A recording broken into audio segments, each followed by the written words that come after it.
to this week's episode of the Hoggie Shuffle.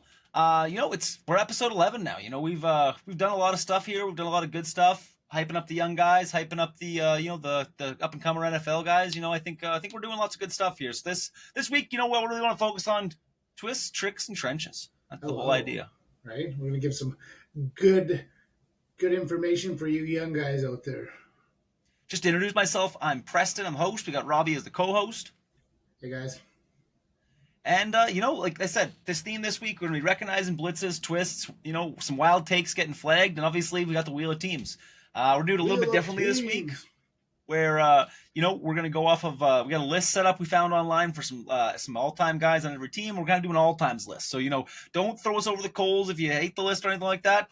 Tell us what you think. Tell us who the guys that should be on the list. We'll see what's going on. 100%. What he meant to say was we got an unbiased list off the internet, so we're flying with that. Going into local stuff, we had our Bantam Jamboree on the weekend. Kicked some butt. It was a really good time. It was awesome, man. The guy, been a big post with the kids today on the Facebook page, and I really wanted to explain to them that, I wasn't so proud about the touchdowns or, the tackles, the picks, stuff like that, man. What made me so proud was seeing those kids out there with the camaraderie. They were running around. They were cheering for each other. They made a good play. They let everybody know, and it was awesome. It was, you see this, we had this one little kid at corner making a big tackle.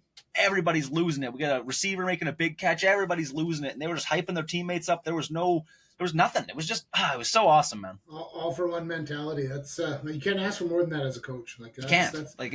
That's where greatness happens, right there. 100%, man. It was so cool to see. So that breaks us into our coach's corner. Going into that corner. It's something we want to do every week. We got a lot of young guys watching the show, and I want to talk about some offensive line stuff here. And so this week we really want to focus on crash and wrap confusion, twists and stunts. That's a big thing. You're playing offensive line. You want to be able to identify the twists, be able to identify the stunts, watch where the blitzes are coming. All that kind of stuff is so important to understand. I mean, you guys have all seen it, and I guarantee as tackles, guards, centers, we've all been burnt by it. You know what I mean? Like the twist stunt, defensive linemen switching gaps and spots and, just messing with us before they come. Like, it's a pick play, but it's a 350-pounder like basketball, but not basketball. Right. And you got the main type real quick, like obviously the T end, obviously like the tackle to end twist. Tackle crashes inside, grabs the guard's attention. The end's going to loop around behind the B gap. I mean, that's probably your most common one you're going to see out there. Right. And then you got the E twist, where the edge rusher dives inside and the D end loops around. Like this one's a tackle killer, because when that D tackle comes around, and if you don't see him, like he's going to catch you right underneath the chin, and you're going for a ride. Well, and then the third option, it's probably my favorite mess maker. Like you got the tackle cross, and it's with two interior linemen. They cross paths, one tech to the three tech crossover, and it is chaos if your center and guard don't talk. If you don't identify what's going on there, you're going to get blown up real quick. Right.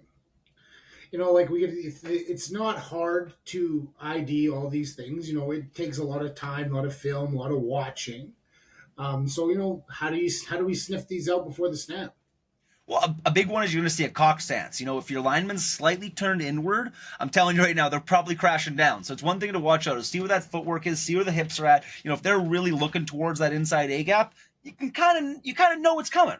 Right. Like for me, as a always majority tackle, I would always key on where the linebacker lines up, where the D lineman lines up, and where the end lines up. Because you play 10 plays and they don't switch, right? All of a sudden you notice they're, hands down on a different side, or their hips are switched, or, just small, subtle things like that. That's really going to show you, what's going on. 100%. And obviously you got the even space between the linemen, but the big thing you got to do is check the hands. If a guy's barely got his fingers on the turf, he's twitchy, he's down there, it usually means movement's coming. He's not wanting to have all the weight down on that hand to go forward. He's looping back, he's coming around the other side. So it's really good indicators. You got to look at the knuckles. And like for me, it was always like, okay, the defensive lineman's lined up right over top of me, and all of a sudden now he's a gap over. So for me, I'm seeing, okay, if he's a gap over, he's either flying past me, which, he hasn't been doing that. All the pressure's coming from right in front of me. So that makes me think that D tackle's coming, and that end's looping around. Like super wide stance. 100% loop setup all day. Like if you give your guards a head up though, and you can tell your guys, like the communication on the line is so important, because if the center sees it first, he understands what's going on, he's calling it out. Now the guards know, now the tackles know. But same thing, you can't just rely on the center. All five of you have to understand, or in 9 men, all three of you have to understand where you're at all times, where the blitz is coming through, where the twists are going to be at, where the stunts. I even work with my bantam kids coming through the stunts and twists like that, and it works really well. Again, the more you know, the knowledge is power, man. Oh, 100%.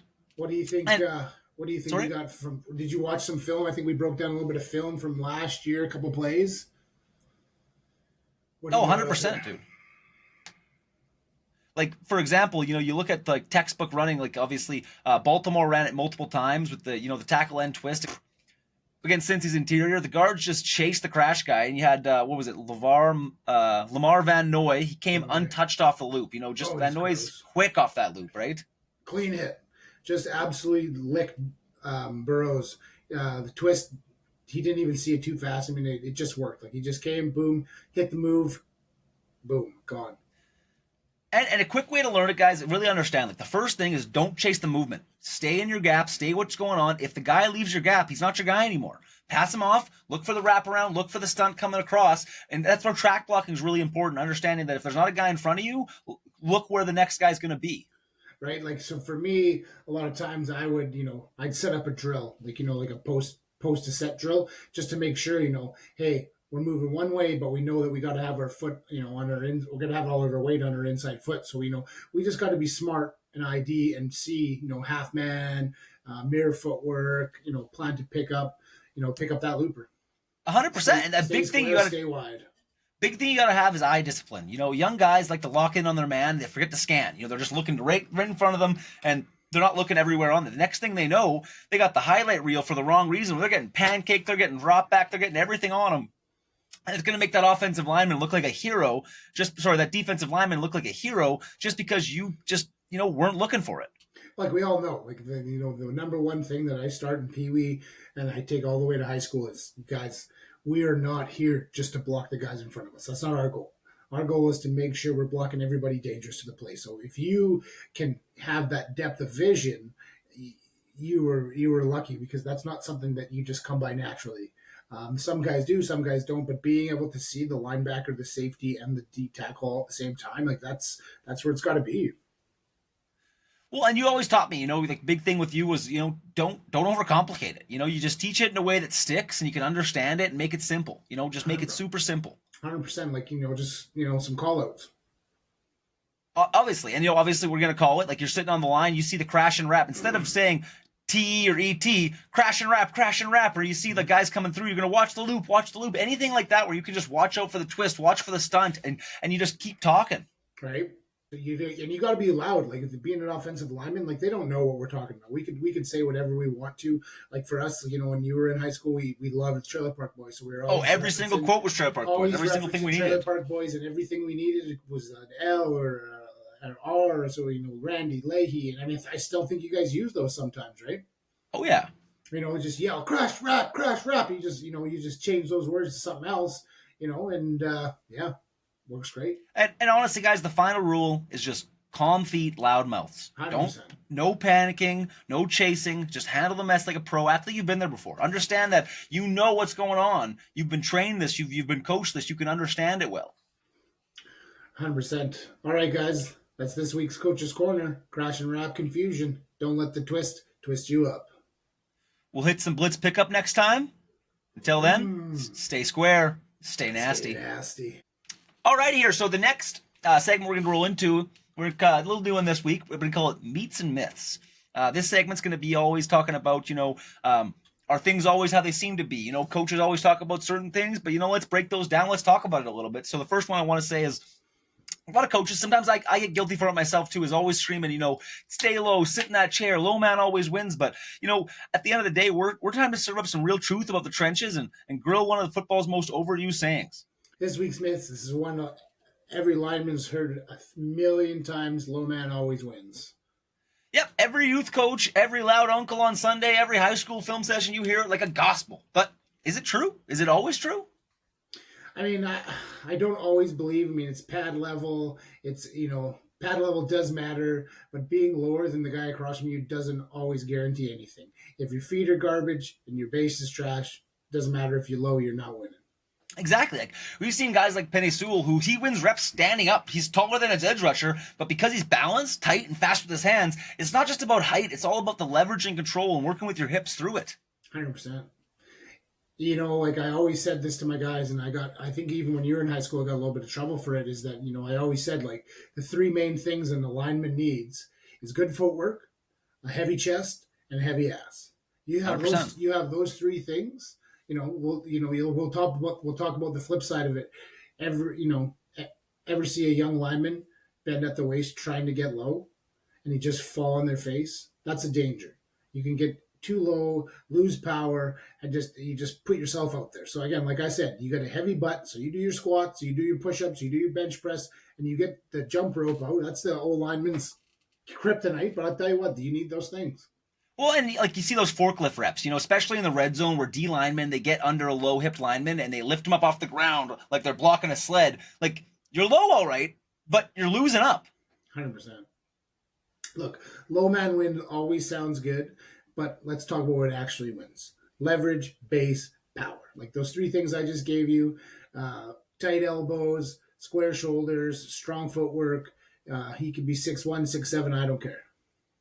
Like, and that's facts. Like, and here's what coaches should really be teaching: like, bend at the knees, not the waist. Like, get that good knee bend going. Keep your chin up, back flat, right, and keep your hands inside. Because leverage without control is wasted effort. And what I say by that is, I always like to teach you like this.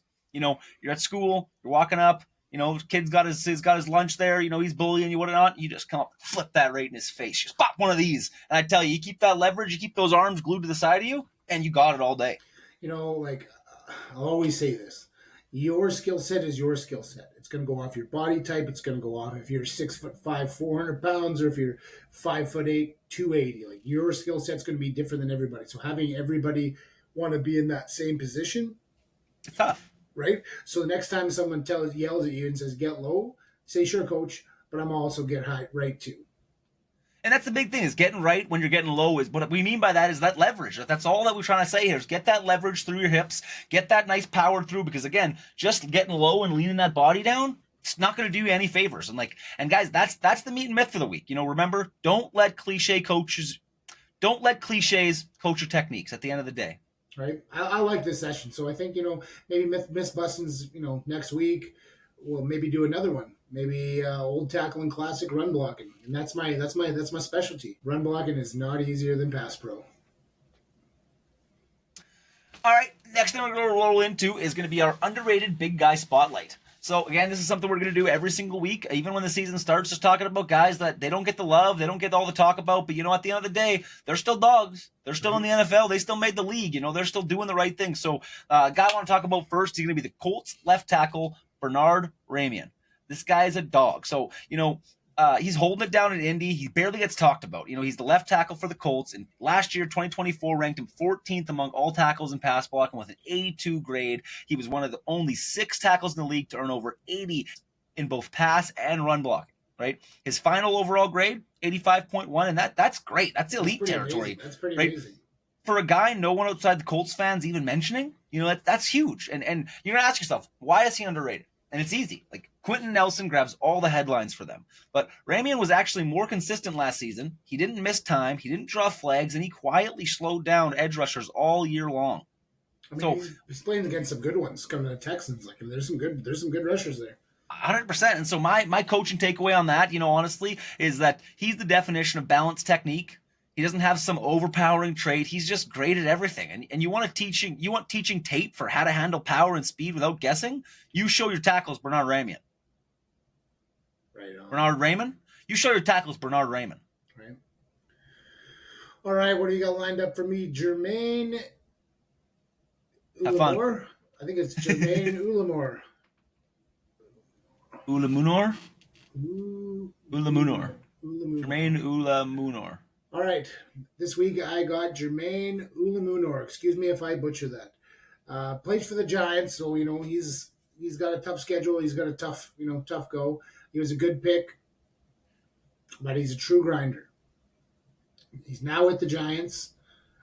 Most underappreciated player on their roster heading into 2025. Why, you might ask?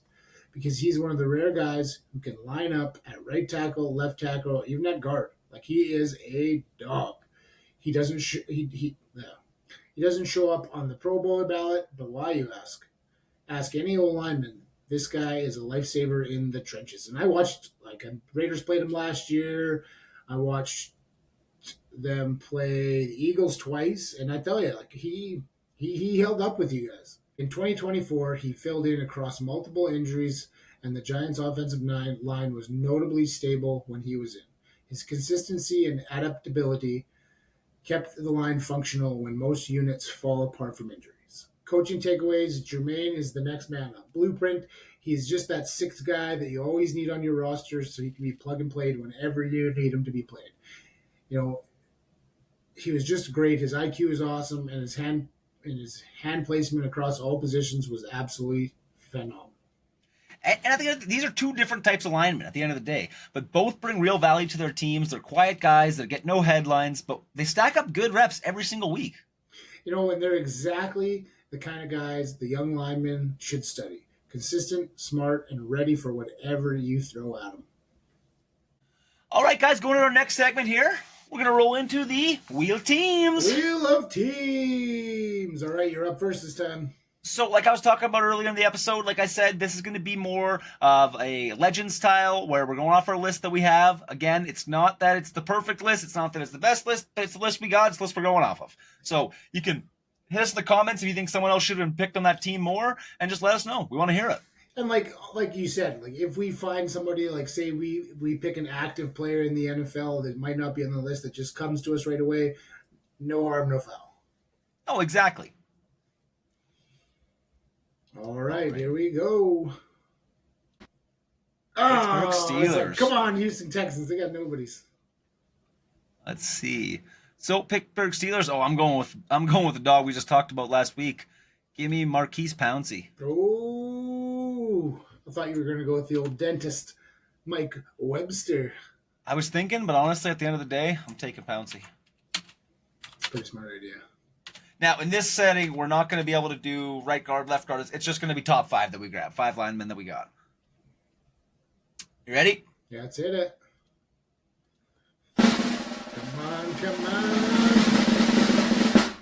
Detroit Lions. Oh, buddy, if that was stopped, I'd have been so mad.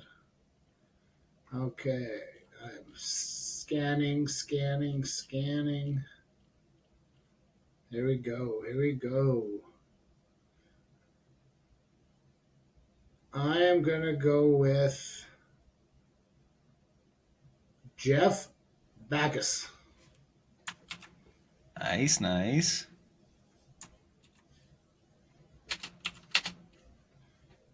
Alrighty, here we go. Pick number 2.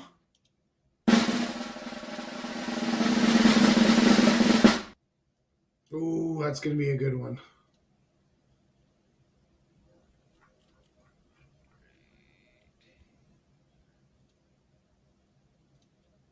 Actually not on this list, but it's okay. I mean, you also have a big guy named Trent Williams you could throw on this list too. Yeah, and he's not on the list, but honestly, I'm going Trent Williams because he should be on the list. As I said, like not everybody out there would know that, but I'd be putting Trent Williams on that list. So I was thinking he just wasn't on the list. I mean, alrighty. The Washington Commanders were the original Hoggie Shuffle, so let's not forget. This is true. Ready for this? All right, hit me with some Raider action.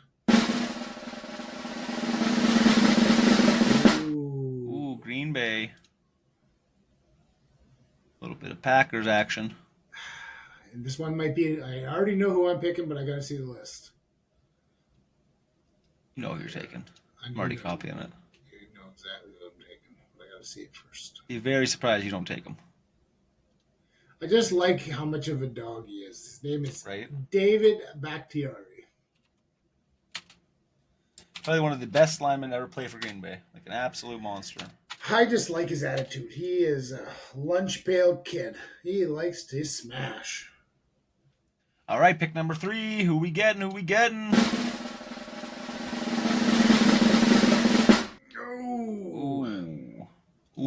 Ooh. Jacksonville Jaguars. That's This one's going to require the list. I'm going to go with Tony Baselli. Tony Baselli, Hall of Famer. Is that number 3 or number 4? That was number 3 for me. Here we go.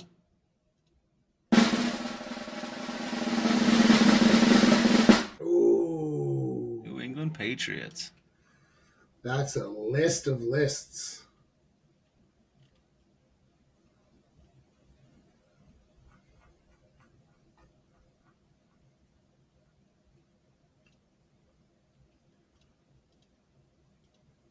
I know I'm taking.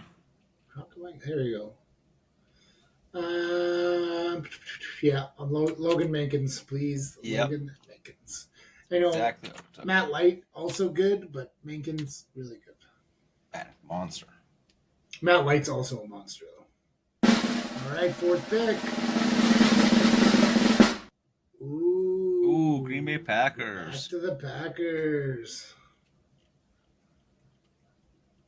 Now, Bakhtiari's gone. I'm also going to need the list here.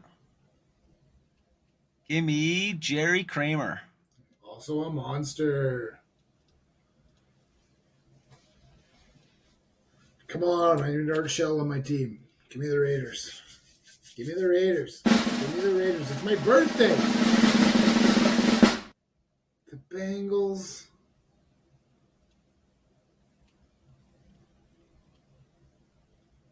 Why the Bengals? I will take my guy, Andrew Whitworth. The only one I've disagreed with you so far. I would have definitely took Anthony. Andrew Whitworth is going to be a Hall of Famer, but he might already be a Hall of Famer. For sure.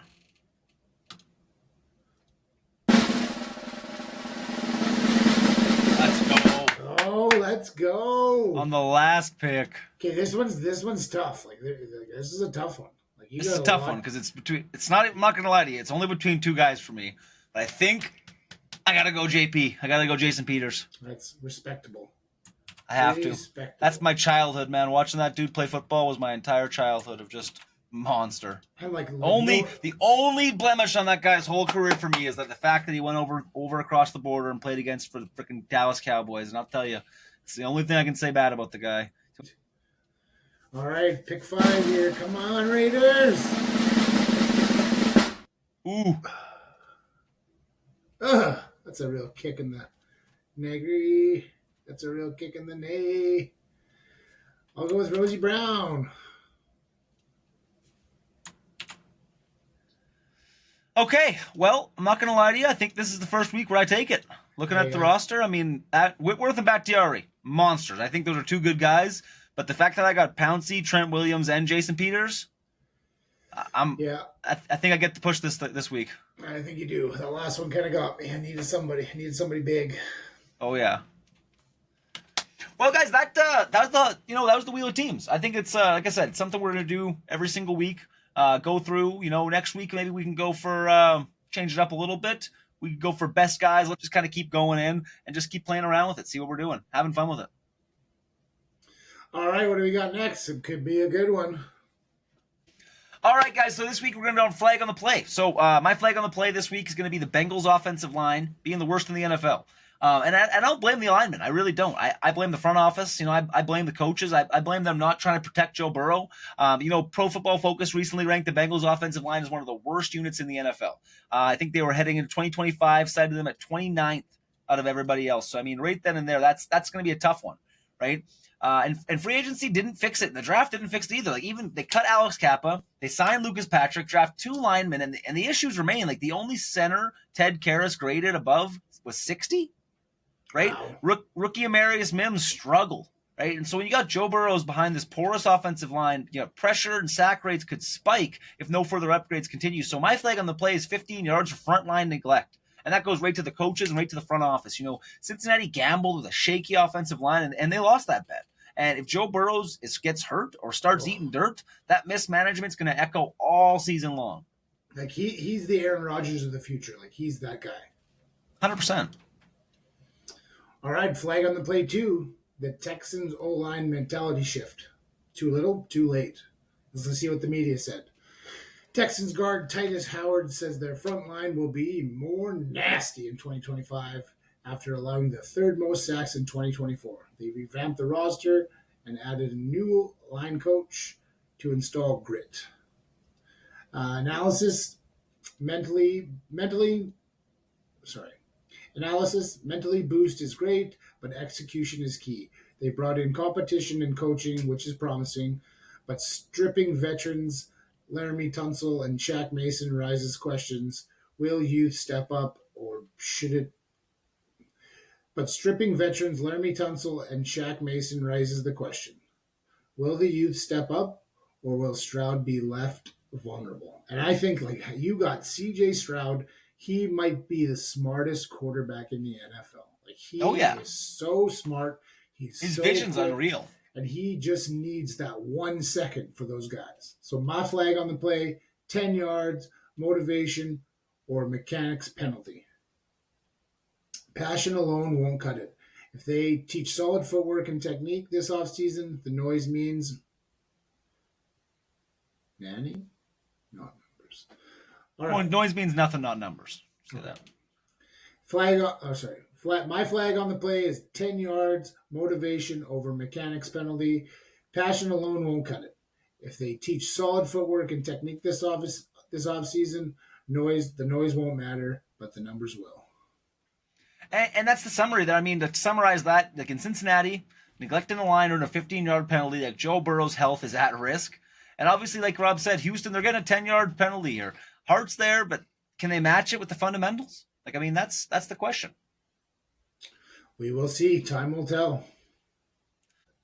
All right, guys, that wraps up another episode of the Hoggie Shuffle. Quick final thoughts before we sign off. Today was all about the fundamentals. Whether it was about the nasty truth behind the twists and stunts or it was shining light on the big men who don't always get the spotlight, like it's clear the trenches decide the outcome. Yeah, quick stat shout out. Only 6 offensive tackles finished in the 2024 with 80-plus grades in both run and pass blocking. That's a lead company, and we featured one of them on today's Respect of the Craft. Exactly, and coming up next week, we're going to talk about the top O-line duos in the NFL, which tandem can really dominate the line of scrimmage, who's got the chemistry, who's got the punch, and the pedigree. I mean, and spoiler alert, it's not who you think it is. Right? Guys, like we're always talking about, follow us on socials at Hoggie Shuffle, and send in your takes. We want to hear from you. We want to hear what you think. We want to hear about the Wheel of Teams because I know there's going to be some guys out there saying, we're crazy for the guys we pick. So we want you, come watch us, check out our content. And going into next week, tell us which duos you want to see that ride with you into the trenches. Guys that you think are a great tandem. I mean, obviously everyone's going to see my guys here. My pick is going to be Maliata and Jones. That's my duo because those guys are monsters. But like I said, there's lots more. Let me know in the comments. Let me know what you think. All right, guys, that wraps up this week. We're going to keep it nasty in the trenches. Until then, stay square and stay nasty. Stay square and stay nasty.